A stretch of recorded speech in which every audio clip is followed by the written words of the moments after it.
सदगुरु सुखराम जी महाराज ने धन्य हो। सदगुरु युक्ति राम जी महाराज ने धन्य हो। सदगुरु स्वामी जी श्री कुशाल दास जी महाराज ने धन्य हो। संत श्री ज्ञानेश्वरी बाई जी महाराज ने धन्य हो। गुरुदेव आपके धिन धिन हो, महाराज आपके धिन धिन हो। महाराज आपके धिन धिन हो। राम नाम मणि दीप धरु, जीव देहरी द्वार। तुलसी भीतर बाहिर जो चाहे सूजिया। बोलो राम। महाराज कहते हैं कि हम जिस राम नाम का सुमिरन करते हैं वो राम कौन है? राम नाम मणि दीप धरु, जीव देहरी द्वार। जीव के ऊपर होठों से राम भजन जो हम करते हैं वो राम कौन है? एक राम का जगत पसारा, एक राम है सबसे न्यारा। एक राम घट घट में बोले, एक राम दशरथ घर खेले। दशरथ के घर में जो राम खेल रहे हैं वो कौन है? वो है सगुण राम। घट घट में जो बोल रहे हैं वो है निर्गुण राम। और जिस राम के द्वारा इस जगत की सृष्टि होती है वो बिंद राम है। और वो राम जो सब में रहते हुए सबसे अलग है वो है अविगत। तुम्हारे कहते हैं सगुण राम दशरथ घर डोले, निर्गुण राम घट घट में बोले। बिंद राम का सकल पसारा,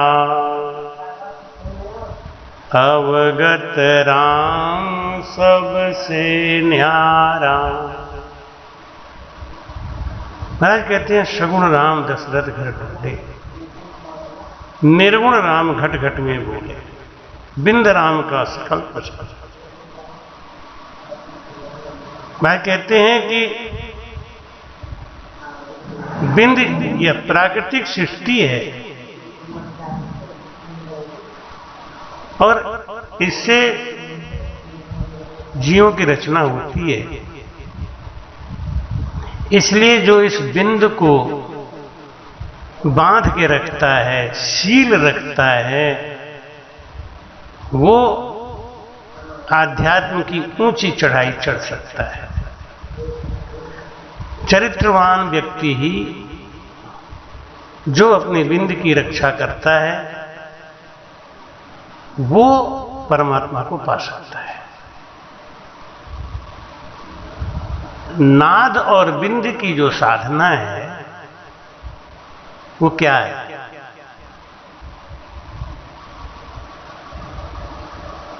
अनहद और बिंदु यानी वीर।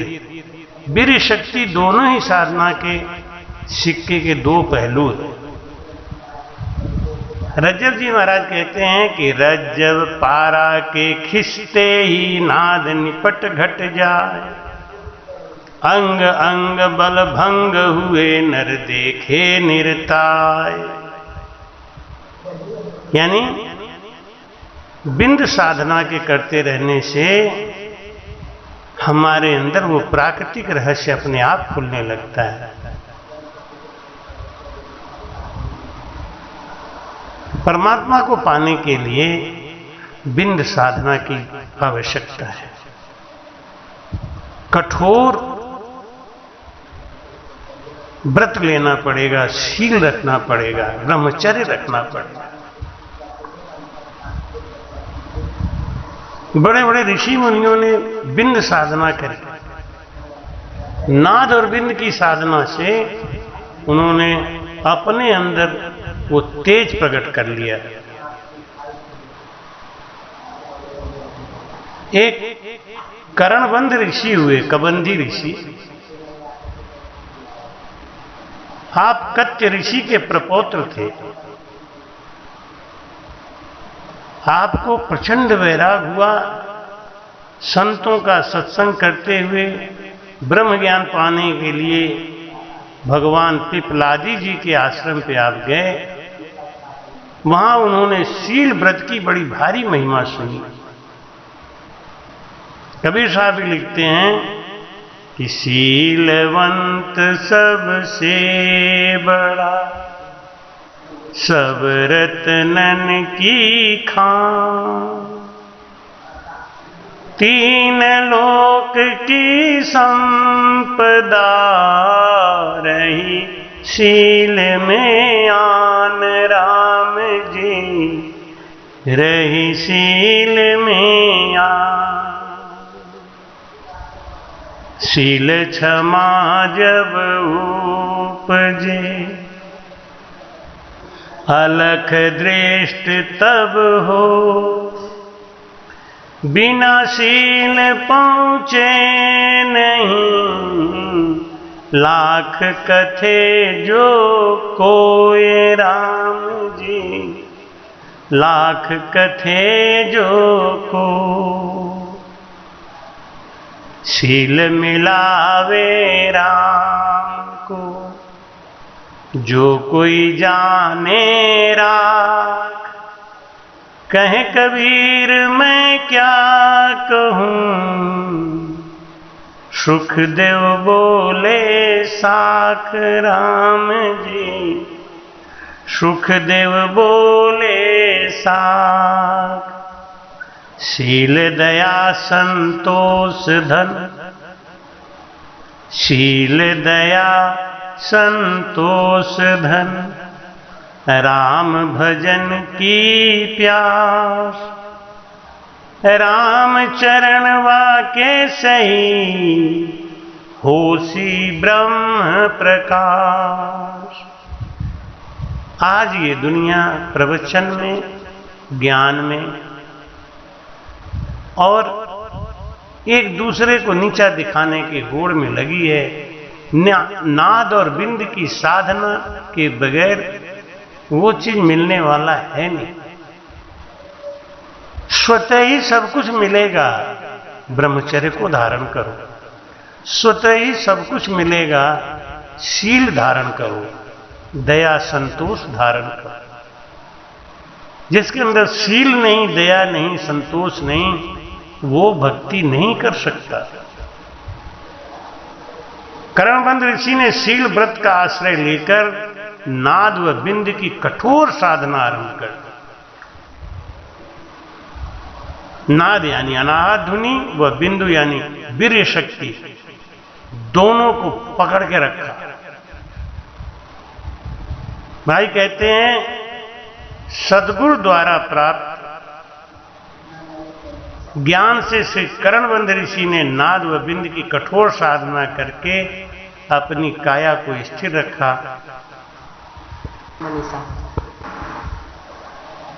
श्री करणबंध ऋषि जी ने अपने पुरुषार्थ के द्वारा नाद व बिंद की साधना को किया और साधकों के लिए एक मिसाल कायम करके गए। ब्रह्मचर्य का पालन किए बिना नाद सृष्टि अपना सूक्ष्म रहस्य नहीं खोलती है।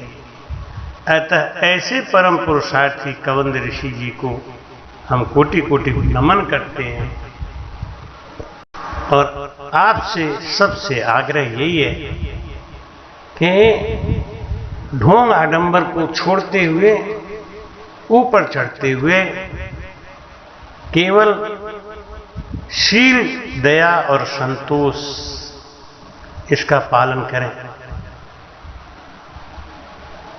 जब तक हम शील, दया, संतोष धारण नहीं करेंगे, हमारे अंदर वो साधना कभी आएगी ही नहीं।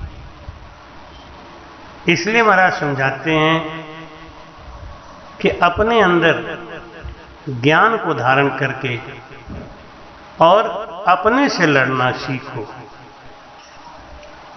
हम जब अपने से लड़ेंगे तब हम जानेंगे क्या है शील, क्या है संतोष और क्या है दया का महात्म। महावीर स्वामी के पीछे एक नाग पड़ गया। महावीर स्वामी धैर्यवान, शीलवान, संतोष रख के उस सर्प की तरफ ध्यान दिया और उसको उपदेश किया कि तू क्यों इस कठोर कर्म में लगा हुआ है। वैसे भी अब तेरा समय नजदीक आ गया है, तेरा उद्धार होने वाला है, तू लोगों को सताना छोड़ दे। सर्प को क्रोध आया और सर्प ने महावीर स्वामी के अंगूठे में जोर से डंक मारा। खून की धारा की बजाय दूध की धारा निकली और उस दूध की धारा को पीते ही सर्प को आत्मज्ञान आ गया। महावीर स्वामी के चरणों में नतमस्तक होकर वो सर्प अपने को क्षमा प्रार्थी कराने लगा। महावीर जी ने कहा, तेरा समय पूरा हो गया है, अब तो अपने पाप का प्रायश्चित कर और किसी भी स्थिति में उद्विग्न ना हो, विचलित मत हो।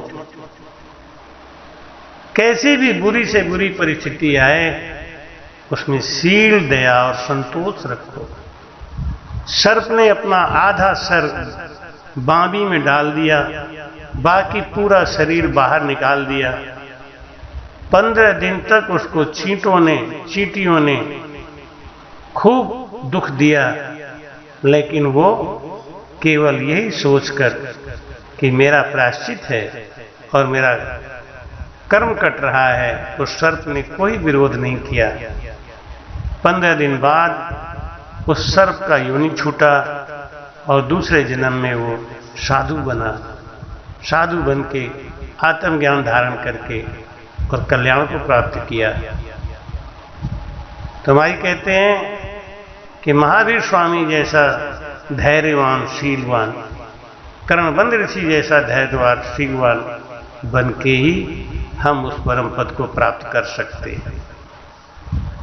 अपने को उद्विग्न होने से बचाना है, अपने को झुंझलाहट, क्रोध की स्थिति से बचाना है, शांत रखना है, शील रखना है, बोलने में शील, देखने में शील, सुनने में शील, चरित्र में शील, हर जीव पे समभाव रखते हुए दया, और जो भी परमात्मा की तरफ से मिल रहा है उसमें संतुष्ट रहने वाला ही योगी सच्चा योगी है, जो इस संसार के भवसागर से अनायास ही पार हो जाता है, जिसको अनायास ही उस सुख का आनंद मिलता है। इसलिए नादबिंद की साधना पे जोर दें और नादबिंद की साधना से अपने अंदर वो शक्ति, ऊर्जा पैदा करें और उस परमात्मा के होके रहे। राम जी राम महाराज। कृपया चैनल को सब्सक्राइब करना ना भूलें। राम राम।